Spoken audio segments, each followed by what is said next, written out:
If I have two really good things growing right next to each other, those roots are going to start to suck the nutrients away from each other. I started to learn the truth that you can't do it all and do it well, but you can choose to cultivate what matters.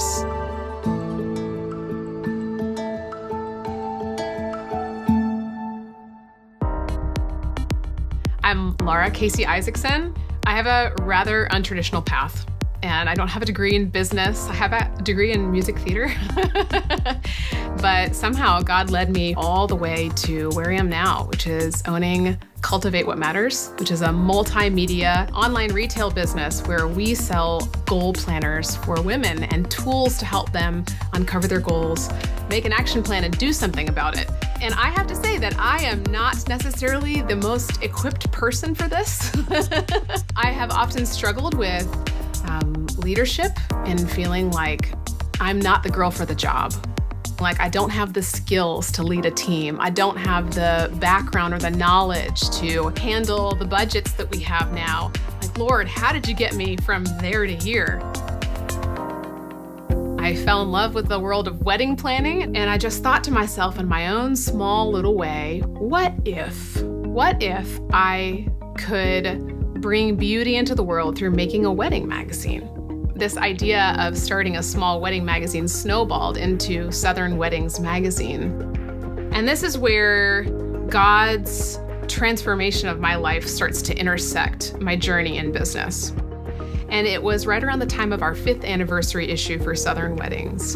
The heart of that issue's theme was love never fails. But for us, we knew the truth that it wasn't our love that never fails, it's God's love that never fails.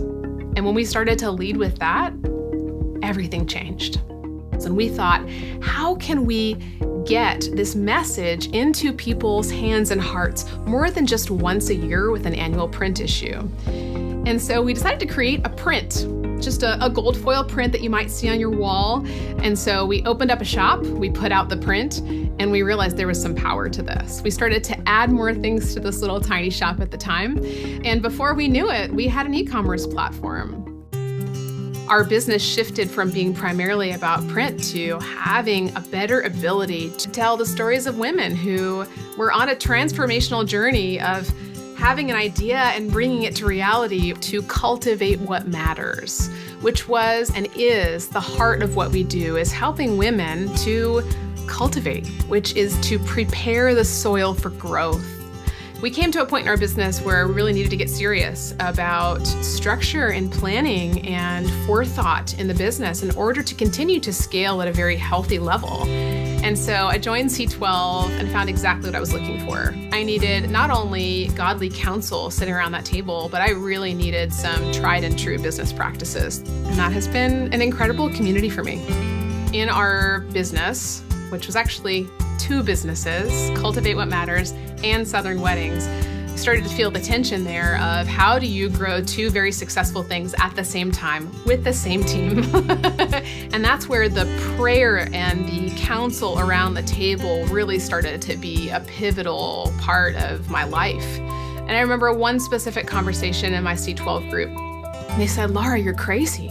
Like, if you were to imagine the growth potential that you have with Cultivate What Matters versus Southern Weddings right now, and growth not just in numbers or dollar signs, but helping women not just in a marrying stage of life, but in any stage of life, that's when the light bulb went off for me.